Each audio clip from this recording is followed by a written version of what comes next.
बहुत समय पहले की बात है। एक शीतलपुर नाम के गांव में एक भोलू नाम का लड़का रहता था। भोलू गरीब घर से था। उसके पास ना तो कोई जमीन थी खेती करने के लिए और ना ही अच्छा सा घर, और गर्मियां भी अपना कहर दिखा रही थी। भोलू दूसरों के घर मजदूरी करके अपने घर का गुजारा करता था, लेकिन भोलू को मजदूरी करने के भी बहुत ही कम पैसे मिलते थे। अजी, आप कोई अच्छा सा काम क्यों नहीं करते हैं? हमारे घर में राशन भी नहीं है और गर्मियां भी बहुत तेज पड़ रही हैं। अब हमारा पंखा भी खराब हो गया है और इतनी गर्मी में जीना मुश्किल हो गया है। हम तो जैसे तैसे करके गर्मियां बिता लेंगे, लेकिन अभी हमारे बच्चे छोटे हैं, ये इतनी गर्मी सहन नहीं कर पाएंगे। शांति, तुम्हारी बात तो ठीक है, लेकिन मैं क्या काम करूं? मुझे तो बस दिन भर के 100 रुपए ही मजदूरी मिलती है, जिससे मैं तो घर का खर्चा भी सही से नहीं चला पाता हूँ। हमारे घर में एक टाइम ही खाना बनता है। अजी, आपने जो अपने दोस्त को पैसे उधार दिए हो, तुम उनसे मांग क्यों नहीं लेते हो? अगर हम सब महंगा पंखा नहीं ले सकते, तो कम से कम सस्ता वाला तो ले ही सकते हैं। घर में खाने को नहीं है, कोई बात नहीं, लेकिन इतनी गर्मी में जीना मुश्किल हुआ है। हम एक टाइम खाना खाकर ही अपना गुजारा कर लेंगे, लेकिन अभी बच्चे बहुत छोटे हैं, इतनी गर्मी सहन नहीं कर पाएंगे। अच्छा ठीक है शांति, मैं आज ही अपने दोस्त के पास पैसे मांगने जाता हूँ। इतना कहकर भोलू अपने दोस्त के घर पर निकल पड़ा। गर्मी इतना तेज थी कि धूप में ठीक से चला भी नहीं जा रहा था। भगवान, पता नहीं मेरी मुसीबत कब खत्म होगी। इतनी गर्मी में तो जीना मुश्किल हुआ है। एक तो घर में खाने के लिए राशन भी नहीं है और कहीं कोई अच्छा काम भी नहीं मिल रहा है कि जिसको करके मैं घर का अच्छे से गुजारा कर सकूं और अपने घर में पंखा भी लगवा सकूं। जाता हूँ, देखता हूँ गोपाल के पास, क्या पता गोपाल मेरी मदद कर दे। अरे भाई भोलू, तुम यहाँ, बताओ क्या बात है? इतनी गर्मी में तुम्हारा कैसे आना हुआ? अरे भाई गोपाल, क्या बताऊं, घर पर बहुत ही मजबूरी है। घर में खाने के लिए राशन भी नहीं है और मुझे अपने घर में पंखा भी लगवाना है। मेरे समझ में नहीं आ रहा है मैं क्या करूं। क्या तुम मेरे से जो पैसे लिए थे मुझे दे सकते हो? मुझे अपने घर में एक छोटा सा पंखा लगवाना है। अभी हमारे बच्चे बहुत छोटे हैं, वह इतनी गर्मी सहन नहीं कर पाएंगे। अरे भाई भोलू, मैं तुम्हारे पैसे दे तो देता, लेकिन अभी मेरा काम ठीक से चल नहीं रहा है और मेरा भी हाल तुम्हारे जैसा हुआ है। तुम कुछ दिन रुक जाओ, मैं तुम्हारे पैसे लौटा दूंगा। तभी वहाँ गोपाल की पत्नी आ जाती है और बोली, अरे तुम भोलू भाई साहब का पैसा क्यों नहीं दे देते हो? इनके घर में खाने को नहीं है और अभी इनके बच्चे भी बहुत छोटे हैं, और तुम्हें तो पता ही है कि अभी कितनी गर्मी पड़ रही है। कम से कम अपने लिए कोई छोटा सा पंखा ही खरीद लेंगे। भाई साहब, मेरे पास बस 90 रुपए हैं, आप इनको ले लो और मैं कुछ दिनों में ही बाकी के 10 भी लौटा दूंगी। तभी रूपा कुछ पैसे भोलू को दे देती है। भोलू गोपाल के घर से पैसे लेकर आ रहा था, तभी उसे रास्ते में अपने दोस्त शेखर की याद आ जाती है। अरे मैं तो अपने दोस्त शेखर को भूल ही जा रहा था, क्यों न मैं शेखर से जाके कुछ मदद मांगू। तभी भोलू शेखर के घर चला जाता है। भोलू शेखर के घर जाकर जोर जोर से दरवाजे से आवाज लगाने लगता है। अरे भाई शेखर, कहाँ हो? जरा बाहर आओ। कुछ देर बाद शेखर बाहर आता है। अरे भाई बोलो, तुम यहाँ, बताओ क्या बात है? आज बड़े दिन बाद आए हो। भाई शेखर, मैं तुमसे थोड़ी मदद मांगने आया हूँ। मेरे घर पर मेरे छोटे छोटे बच्चे भूखे हैं और ऊपर से इतनी गर्मी में तो जीना हराम हो गया है। मुझे कुछ पैसों की जरूरत है, क्या तुम मेरी मदद कर सकते हो? देखो भाई भोलू, मैं तुम्हारी मदद तो कर दूंगा, लेकिन तुम मेरे पैसे कैसे लौटाओगे? तुम्हारे पास तो कोई अच्छा सा काम भी नहीं है। हाँ भाई शेखर, तुम्हारी बात सही है, मेरे पास कोई अच्छा सा काम नहीं है, लेकिन मैं फिर भी तुम्हारे पैसे जल्दी से जल्दी लौटाने की कोशिश करूंगा। भाई भोलू, तुम पहले कोई अच्छा सा काम पकड़ लो, फिर मैं तुम्हें पैसे दे दूंगा। मैं तुमको पैसे दूंगा तो, लेकिन तुम मुझे लौटा नहीं पाओगे, मुझे मालूम है, इसलिए मैं तुम्हें पैसे नहीं दूंगा। शेखर भोलू को पैसे देने से साफ साफ मना कर देता है और भोलू उदास मन से अपने घर चला आता है। भोलू का गिरा हुआ मन देखकर शांति बोली, अजी क्या हुआ, आप इतने उदास क्यों हैं? अरे शांति, मैं क्या बताऊं, मैं अपने दोस्त गोपाल के पास पैसे मांगने गया था, लेकिन उसने भी मुझे पूरे 100 रुपए नहीं दिए। 10 अभी भी बाकी है, बस 90 ही मिले मुझे। इतने पैसों में तो कोई पंखा भी नहीं मिलेगा। अजी आप इतना निराश मत होइए, मैं 200 रुपए रखी हूँ, आप इन 200 रुपए को लेकर जाओ, कोई सस्ता सा पंखा ले आओ। शांति 200 रुपए निकाल कर भोलू को देती है। भोलू के पास अब 290 रुपए हो गए थे। भोलू 290 रुपए लेकर पंखे लेने चला जाता है। अरे सेठ जी, एक पंखा दिखाना, कोई सस्ता सा। अरे भाई, 300 रुपये से नीचे कोई पंखा नहीं है।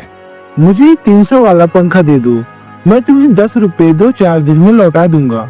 हम ऐसे कंगाल को उधार नहीं देते, कौन पीछे पीछे फिरे।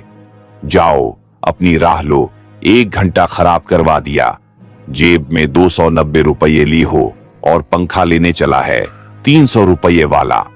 बेचारा सेठ की बात सुनकर निराश होकर घर की ओर निकल जाता है।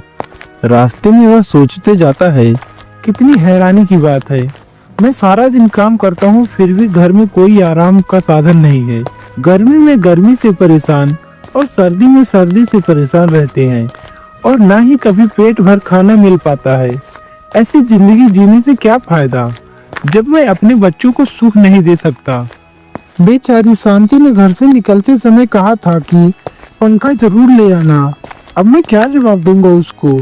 बेचारी मेरी वजह से कितनी परेशानियों का सामना कर रही है। अब मैं क्या करूं, कहाँ जाऊं? तभी भोलू की नजर एक बुढ़िया पर पड़ी जो एक पेड़ के नीचे बैठी थी और आसमान की तरफ देख रही थी। भोलू को उस बुढ़िया पर तरस आ जाता है।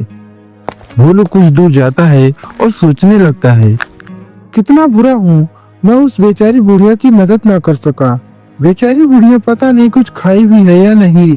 मुझे उस बुढ़िया औरत की मदद करनी चाहिए, नहीं तो इतनी गर्मी में उसकी जान भी जा सकती है। तभी भोलू उस बूढ़ी औरत के पास जाता है। बूढ़ी अम्मा, तुम इतनी गर्मी में यहाँ क्या कर रही हो और तुम इतना परेशान क्यों लग रही हो? अरे बेटा, मैं एक सूदखोर से ब्याज पर कुछ पैसे ली थी और कुछ दिनों बाद ही मेरी पति की मृत्यु हो गई, इसलिए मैं उस सूदखोर के पैसे वापस नहीं लौटा पाई और वो सूदखोर मुझे मेरे घर से निकाल दिया और मेरा घर ले लिया और बोला, जब पैसे दोगी तो तुम्हारा घर वापस कर दूंगा।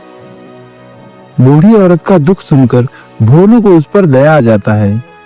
माँ जी, तुम चिंता मत करो, मैं तुम्हारी मदद करूंगा। अरे बेटा, तुम मेरी क्या मदद करोगे? तुम्हारे कपड़े तो खुद ही तुम्हारा हल बता रहे हैं। लेकिन माँ जी, क्या तुम्हारे कोई बेटा या बेटी नहीं है?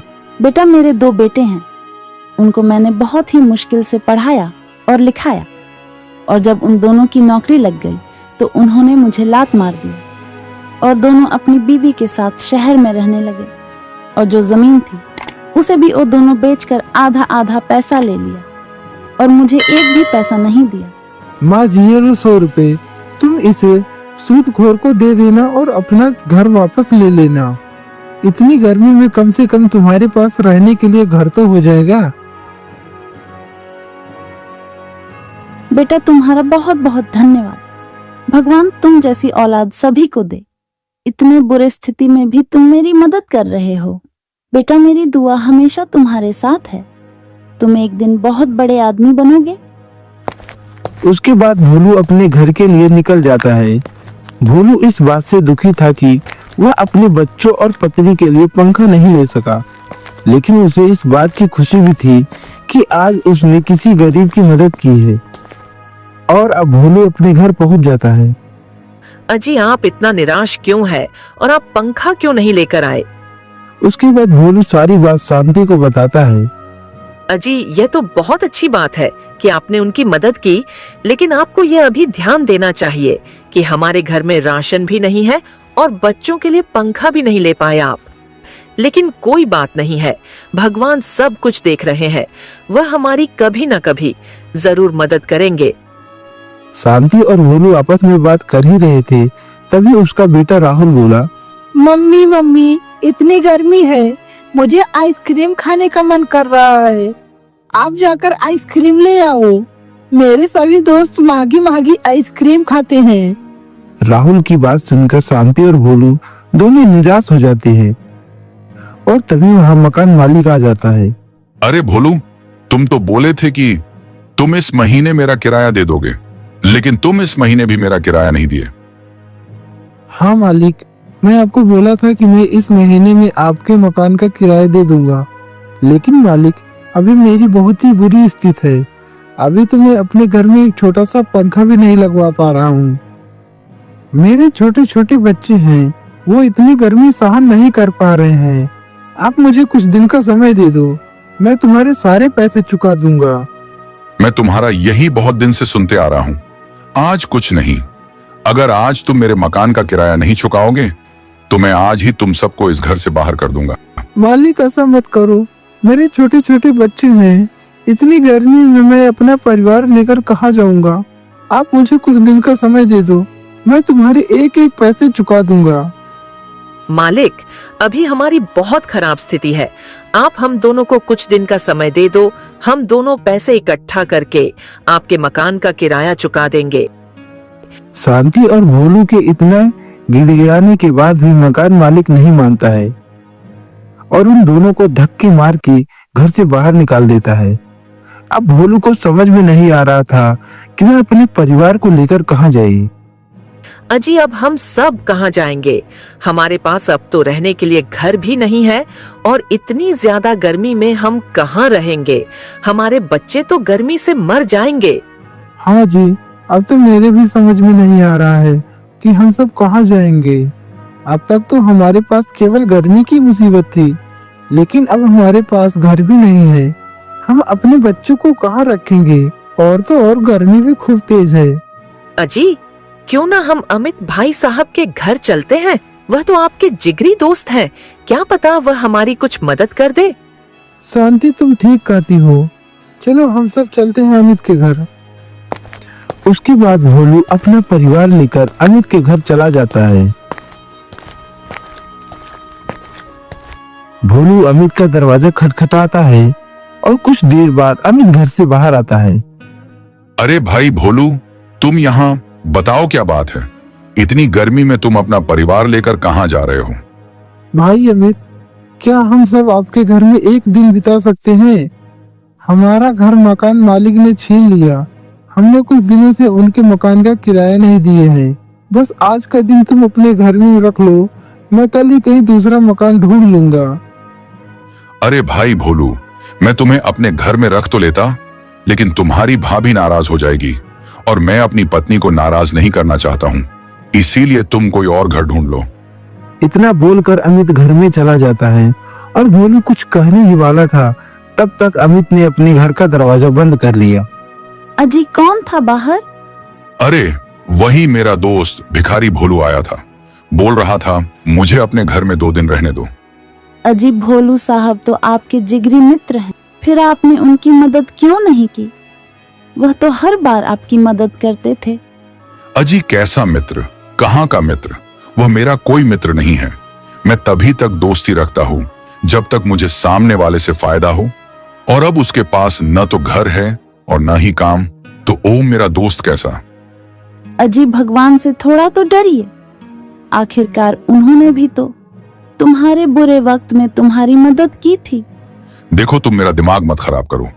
जाओ चुपचाप फ्रिज से मेरे लिए लस्सी लेकर आओ। अमित आराम से अपने घर में बैठकर गर्मी में लस्सी का मजा ले रहा था और इधर भोलू का परिवार तपती गर्मी से लड़ रहे थे। भोलू सब जगह से हार कर एक पेड़ के नीचे बैठ जाता है। देखो जी, आप बहुत दोस्त दोस्त करते थे। आज जब हमारे ऊपर मुसीबत आई है तो कोई भी हमारी मदद नहीं कर रहा है। हमने अमित भाई साहब की कितनी मदद की थी जब उनके पास रहने खाने को कुछ नहीं था। भाग्यवान, तुम सही कह रही हो। अब तो हमें इसी पेड़ के नीचे ही कुछ दिन बिताना पड़ेगा।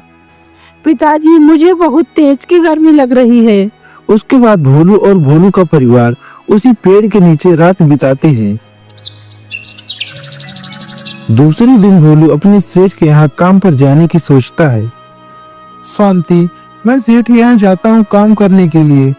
तुम देखो कहीं आसपास थोड़ा खाना मिले तो राहुल को खिला देना, ये कल से कुछ नहीं खाया है। ठीक है जी, मैं राहुल के लिए कहीं से खाना लाती हूँ। इतना बोलकर भोलू कड़कड़ाती धूप में सेठ के यहाँ काम करने चला जाता है। और इधर शांति के पास जो थोड़े से पैसे थे उससे शांति राहुल के लिए खाना ले आती है। जब भोलू सेठ के घर पहुंचा तो देखा कि सेठ ने उसकी जगह पर किसी दूसरे आदमी को काम करने के लिए रख लिया था। यह देखकर भोलू बहुत निराश हो जाता है और जाकर सेठ से बोलने लगता है, जी सेठ जी, मैं काम पर आ गया हूँ, बताओ क्या काम है। अरे मूर्ख, तुझे दिखाई नहीं दे रहा है? मैं तेरी जगह पर दूसरे को रख लिया हूं और अब तेरी यहाँ कोई जरूरत नहीं है। तू चला जा यहाँ से। एक दिन काम करता है तो 2 दिन छुट्टी करता है। चला जा अब यहाँ से, यहाँ तेरे लिए कोई काम नहीं है। अरे सेठ जी, ऐसा मत कहो, तुम्हारे अलावा मेरा इस दुनिया में कोई भी सहारा नहीं है। और तो और मैं इतनी गर्मी में अपना परिवार का गुजारा कैसे करूंगा। सेठ जी, मुझ गरीब पर रहम करो। देखो, अब मुझे तुम्हारी कोई जरूरत नहीं है। अब मेरे यहाँ तुम्हारे लिए कोई काम नहीं है। जाओ कहीं और काम देख लो। इतना बोलकर सेठ अपने घर से भोलू को भगा देता है। अब भोलू को समझ नहीं आ रहा था कि वह अपना परिवार लेकर कहाँ जाए और ऊपर से इतनी गर्मी में जीना मुश्किल हो गया था। भोलू उदास मन से अपने परिवार के पास चला आता है। अजी, क्या हुआ? आप इतने उदास क्यों हैं? और आज आप काम से बहुत जल्दी कैसे आ गए? अरे शांति, क्या बताऊं, मेरे तो कुछ समझ में नहीं आ रहा है। ये जिंदगी पता नहीं हमारे साथ क्या करना चाहती है। आज जब मैं सेठ के घर काम करने गया तो देखा कि सेठ जी ने मेरी जगह पर किसी और को काम पर रख लिया है। तभी शांति भगवान से प्रार्थना करने लगती है, हे भगवान, कुछ तो दया करो हम जैसे गरीब पर। तुम्हारे सिवा हमारा इस दुनिया में कोई भी नहीं है। शांति, अब हम सब शहर चलते हैं। गांव में तो हमारा कुछ भी नहीं बचा है। हम शहर चल के देखते हैं, क्या पता मुझे कोई काम मिल जाए। उसके बाद भोलू अपना परिवार लेकर शहर में निकल जाता है। गर्मी इतनी ज्यादा थी कि उन सभी से ठीक से चला भी नहीं जा रहा था, लेकिन फिर भी वह मुश्किलों का सामना करते करते शहर की तरफ बढ़ते चले गए। कुछ दूर जाने के बाद भोलू को रास्ते में एक साधु बाबा मिले। भोलू को इतना उदास और परेशान देखकर साधु बाबा भोलू से कहने लगे, अरे बेटा, तुम कौन हो और इतनी धूप में तुम अपना परिवार लेकर कहाँ जा रहे हो? बाबा, मेरा नाम भोलू है। मैं बहुत गरीब हूँ। मैं अपने मकान का किराया नहीं दे सका, इसलिए मुझे मेरे मकान मालिक ने घर से निकाल दिया और मैं जहाँ मजदूरी करता था उससे सेठ ने भी मुझे काम से निकाल दिया। भोलू ने जैसे ही साधु बाबा को सारी बात बताई, साधु बाबा तुरंत बोले, बेटा, मैं तुम्हारा तकलीफ समझ सकता हूँ। उसके बाद साधु बाबा भोलू के सामने 3 घड़ा रख दिए। बेटा, तुम इन तीनों घड़ों में से कोई एक घड़ा ले लो। अगर तुम्हारा कर्म अच्छा हुआ तो तुम्हें सोने चांदी मिलेंगे, और अगर तुम्हारा कर्म बुरा हुआ तो तुम्हें केवल कंकड़ और पत्थर ही मिलेंगे। कुछ देर सोचने के बाद भोलू इन तीनों घड़ों में से एक घड़ा उठाता है और जैसे ही भोलू ने घड़े को खोला तो भोलू और शांति की आंखें फटी की फटी रह गई, क्योंकि वह घड़ा एकदम सोने और चांदी से भरा हुआ था। बेटा, तुम्हारी किस्मत बहुत ही अच्छी है। शायद तुम कभी किसी का बुरा नहीं किए हो। बेटा, तुम इन सोने चांदी को लेकर जा सकते हो। उसके बाद भोलू अपने परिवार के लिए एक अच्छा सा घर ले लेता है और भोलू और भोलू का परिवार बहुत ही खुशहाली से अपनी जिंदगी बिताने लगे।